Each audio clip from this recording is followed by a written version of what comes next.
Mi nombre es Ángela Gómez y continúo con ustedes en la Vuelta al Mundo de France 24. Vamos a los titulares. El ejército israelí recibió a través de la Cruz Roja los restos de otros 3 rehenes que mantenía Hamás en Gaza. Esto el mismo día en que continuaron los ataques en la franja y al menos una persona murió, pese al cese del fuego. 3 hombres murieron en el Caribe por un nuevo ataque del ejército estadounidense contra una embarcación calificada como parte de una banda de narcotráfico. La administración Trump lidera el mayor despliegue militar en décadas en el Caribe, en medio de una campaña que Washington asegura que busca erradicar a grupos criminales en la región. Y en México, la presidenta Claudia Sheinbaum condenó el asesinato de Carlos Manzo, alcalde de Uruapan en el estado de Michoacán, quien fue baleado en el centro de la ciudad cuando participaba en las conmemoraciones por el Día de los Muertos. El gobernador del estado, Alfredo Ramírez, fue abucheado al asistir al funeral.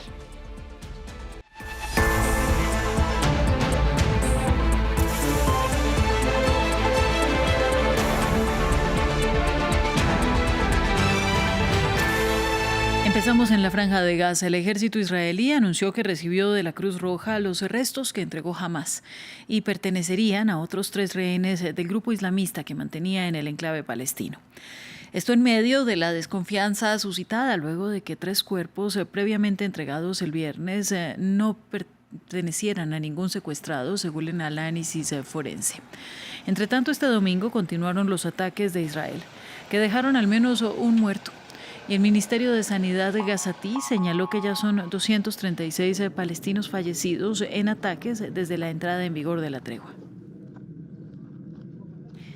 Seguimos en la Franja de Gaza, donde la realidad de decenas de residentes es aún complicada debido a la imposibilidad de llegar a las ruinas de sus hogares y recuperar algunas de sus cosas, ya que se encuentran del otro lado de la línea amarilla, delimitada por Israel. El temor aumenta entre los locales debido a que una violación a esta demarcación, que no es clara en todo el sector, implica que las fuerzas israelíes respondan con disparos, por lo que muchas familias instalaron sus tiendas de campaña en zonas consideradas insalubres, como un cementerio. Martín Gripo nos amplía. El peligro de cruzar la línea amarilla. En medio del débil alto al fuego en la Franja de Gaza, gazatíes siguen con temor a ser atacados. Muchas personas no pueden regresar a las ruinas de sus hogares, debido a que sus casas se encuentran dentro de la línea amarilla delimitada por Israel, y cualquier violación a esta demarcación perimetral es respondida con disparos. Se está trazando una línea amarilla prohibiendo el acceso a la gente, porque hay casas más allá de la línea amarilla a las que no pueden llegar para recoger su ropa de invierno, porque por la llamada línea amarilla estamos creando un campamento con una línea amarilla y una línea verde. La línea verde, que representa puntos seguros, está activa y la amarilla se creó para que nadie pueda acceder.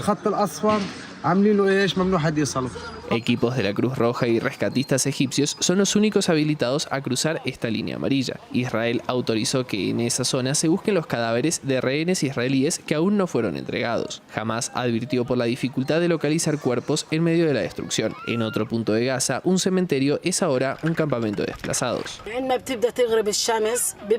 Cuando se pone el sol, los niños se asustan y no quieren salir. Tengo 4 hijos pequeños y les da miedo salir por los perros que hay en la noche y por los muertos. Les dan miedo las tumbas.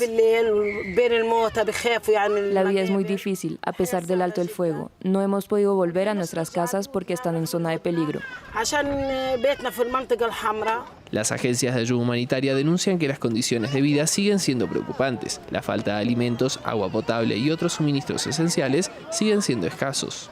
Más noticias. El ejército estadounidense atacó otra embarcación en el Caribe que fue calificada como transportadora de narcotráfico. 3 hombres a bordo murieron. La administración Trump continúa en este despliegue militar en el Caribe en medio de una campaña de Washington en la que asegura que busca erradicar a grupos criminales y carteles del narcotráfico en la región. Uno de ellos, según Trump, liderado por Nicolás Maduro. Nos lo cuenta Jesús Yajure. Venezuela en el ojo de la tormenta por el despliegue militar de Estados Unidos, el mayor desde 1994, cuando Washington envió 2 portaaviones y más de 20.000 soldados a Haití tras el golpe militar a Jean-Bertrand Aristide. La administración Trump ofreció una recompensa de $50 millones por información que conduzca al arresto de Nicolás Maduro. También autorizó a la CIA para llevar a cabo operaciones encubiertas en Venezuela, pero el viernes Trump dijo que no planea un ataque contra Venezuela. Informes indican que está considerando ataques dentro de Venezuela, ¿es cierto? No. ¿Ha tomado una decisión? No es cierto.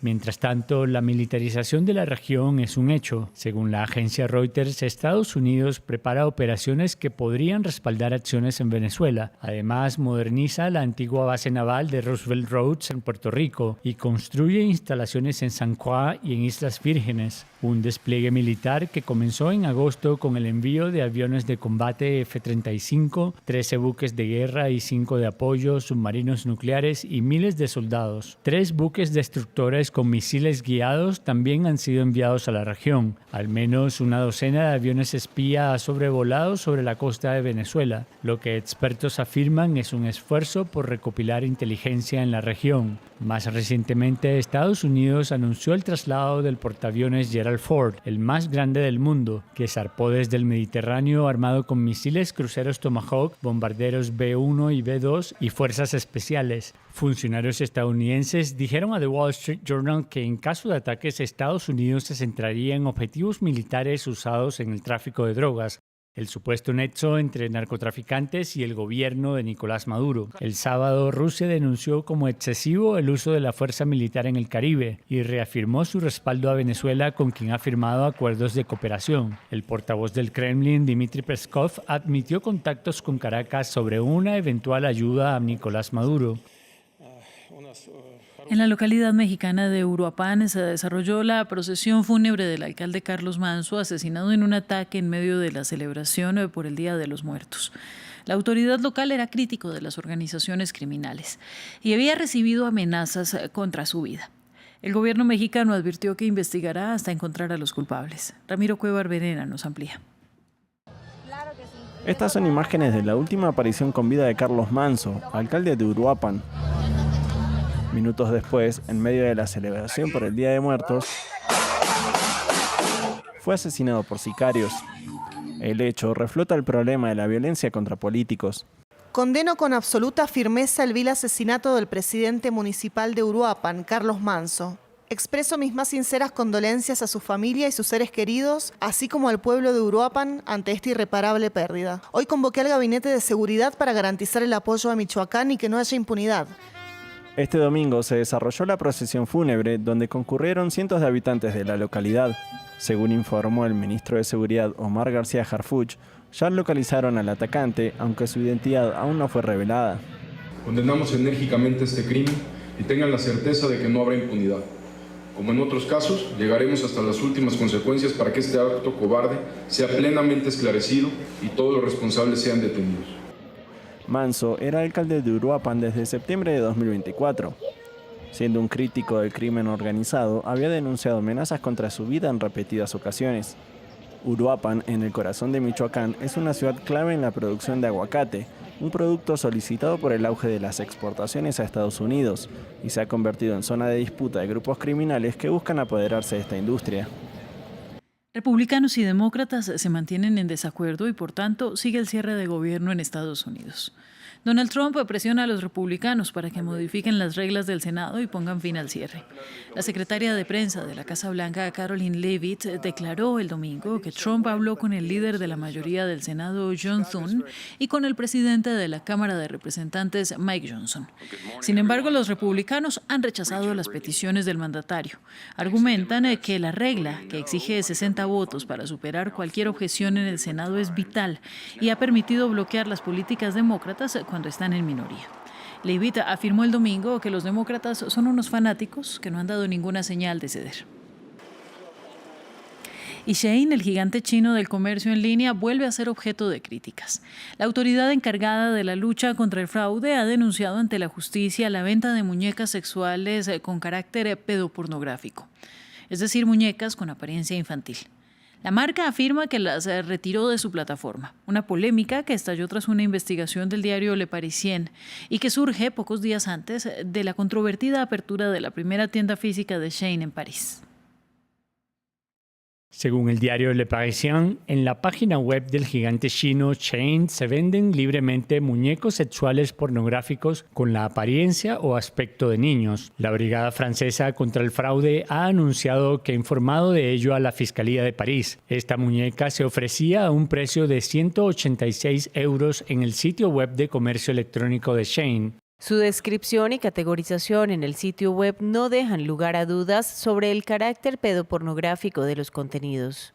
En las calles de París esta mañana, la sorpresa de los franceses se reflejó en sus rostros. El sitio web de Shein emitió un comunicado en su defensa y anunció que había iniciado una investigación interna para comprender cómo estos anuncios habían podido eludir sus medidas de seguridad. Tomamos medidas correctivas inmediatas y reforzamos nuestros dispositivos internos para evitar que se repita una situación similar. El ministro de Comercio de Francia también respondió en una publicación en X y dijo que para proteger a los ciudadanos franceses el caso estaba en manos de la justicia. Los investigadores de la Unidad contra el Fraude descubrieron en Shein varias muñecas sexuales infantiles a la venta y accesibles para cualquier persona. Su carácter pedopornográfico dio lugar a una denuncia ante la Fiscalía. El Estado no cejará en su empeño de proteger a las mujeres y los hombres franceses. La Fiscalía por ahora sigue investigando. La distribución de imágenes pornográficas de menores se castiga con 7 años de prisión y una multa de 100.000 €. El presidente estadounidense Donald Trump declaró que el ejército de Estados Unidos podría desplegar tropas en Nigeria o realizar ataques aéreos para detener lo que calificó como el asesinato de un gran número de cristianos en este país de África Occidental. Un día antes, el jefe de la Casa Blanca amenazó con acciones militares y con suspender la asistencia. Sin embargo, para algunos lo que sucede en Nigeria tiene razones más complejas. Veamos. ¿Son certeras las acusaciones de Trump acerca de los asesinatos sistemáticos de cristianos en Nigeria? Este sábado, el presidente de Estados Unidos fijó su mira en los ataques de grupos islamistas en el país africano en contra de comunidades cristianas y en el actuar del gobierno de Bola Tinubu para detenerlos.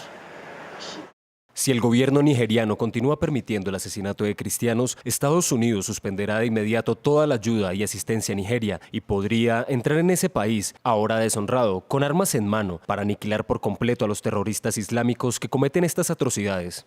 Desde Nigeria, varios líderes religiosos cristianos piden a las autoridades que aborden de forma frontal las matanzas que se han presentado principalmente en la zona del norte del país. Nadie puede negar que hasta el día de hoy seguimos sufriendo por la mayoría de las personas que han muerto, pero la cuestión es, ¿qué se hace con la gente que ha matado a nuestros seres queridos? Mientras tanto, algunos investigadores cuestionan la tesis de la Casa Blanca y argumentan que los ataques en el norte de Nigeria no están dirigidos específicamente contra la población cristiana. Esto no es un genocidio cristiano porque los hechos no lo respaldan. Si se observan las zonas de conflicto, como el estado de Borno en el norte, muchas de estas comunidades son de mayoría musulmana. Por lo tanto, la mayoría de las víctimas de grupos como Boko Haram son musulmanes. Por su parte, el presidente Bola Tinubu recordó que su administración ha trabajado en favor del respeto de la libertad religiosa e indicó que está dispuesta a cooperar con Estados Unidos para proteger a las comunidades de todas las religiones sin ceder su soberanía nacional. Ya son 26 los muertos por el deslizamiento de tierra en el oeste de Kenia. 25 personas siguen desaparecidas y el gobierno ha intensificado la búsqueda. El ejército desplegó 4 aeronaves para facilitar el acceso de los equipos a la zona, que quedó completamente aislada tras el derrumbe de las carreteras el sábado. Pero este domingo los equipos de búsqueda tuvieron que abandonar la zona debido a las crecidas repentinas provocadas por el desbordamiento de una colina. Hasta aquí esta franja informativa. Siga con nosotros en France 24 y france24.com.